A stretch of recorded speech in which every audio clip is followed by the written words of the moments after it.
All right, so today we're diving into something pretty interesting. Um, a sleep hack, you could call it. It's getting some buzz, Yeah. and it's called the house tour technique. And, Hmm. I got to say, I was pretty skeptical at first, but after digging into this stuff, you sent over some insights from a meditation expert named Emily Kessler, and then article from the New York Post that even references a study from like way back in 2002 from the University of Oxford. Oh, wow. Yeah. Yeah, so that piqued my interest. Yeah. So in this deep dive, we really want to break down this technique. Like, how does it actually work? Why are people saying it helps them sleep, and what's the science behind it all? Absolutely. So let's start with the basics. What exactly is this house tour technique? Well, it's basically a way to use mental visualization to kind of shift your focus away from, all those thoughts that keep you up at night. You know how it is. Uh, Emily Kessler, she lays out a few steps. You start by like really tuning into your breath, taking those slow, deep breaths. And that kicks off what's called the relaxation response, where your heart rate slows down, blood pressure drops, muscles loosen up. right. And then from there, you picture yourself walking through a familiar house. But here's the thing, it shouldn't be your own house. Okay, now that's interesting. Why not your own house? Well, think about it. Your own house comes with its own baggage, Yeah. right?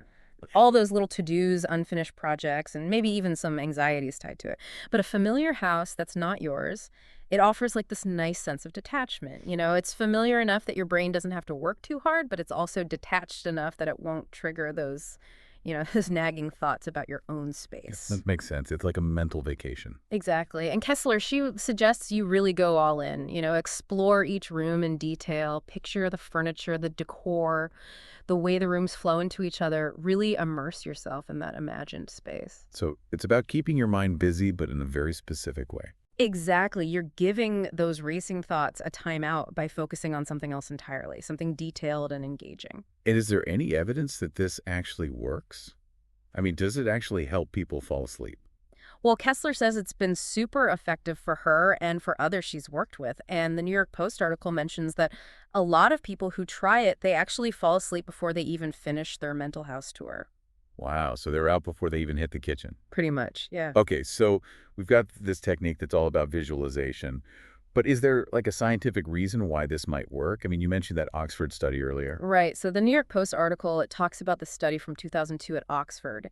And get this, they found that people with insomnia who used calming imagery, they fell asleep significantly faster than those who tried traditional methods like counting sheep. So it's not just about distracting yourself, it's the type of distraction that Yeah. matters.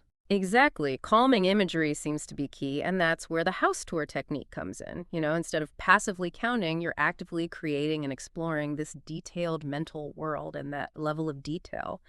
It really helps you stay focused and keeps your mind from wandering back to those stressful thoughts. The article also mentioned something about this technique blowing up online. Oh, yeah. It's gotten a ton of attention on social media with tons of people sharing their success stories. And what's even more interesting is how people are adapting it. Some folks are visualizing cooking a favorite recipe step by step, while others are replaying a scene from a movie they love, like in super detail. So it doesn't have to be a house, it's more about the process of that detailed mental journey. Exactly. The core principle is about engaging your mind in something detailed, familiar, and relaxing.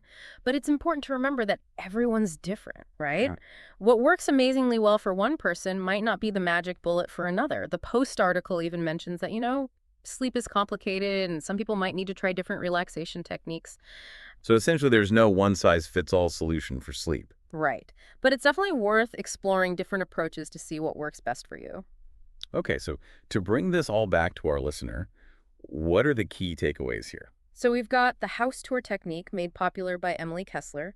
It's this simple visualization method for improving sleep. You mentally walk through a familiar but not your own house, focusing on all the little details to quiet those racing thoughts and relax your mind. And while some early research like that Oxford study suggests that calming imagery can definitely help with sleep, and a lot of people online are singing its praises, individual results, they can vary. Right, so it's not a guaranteed fix, but it's a pretty interesting tool to have in your sleep arsenal. Exactly. And you know what I think is really cool about this is that it shows you don't necessarily need fancy gadgets or medications to improve your sleep. Sometimes the most powerful tools are already within us, our own imagination. And that brings up an interesting thought for you, our listener. What's a familiar space or a detailed scenario that you find truly calming? And could you use that to gently guide yourself towards sleep? It's something to think about for sure. Definitely.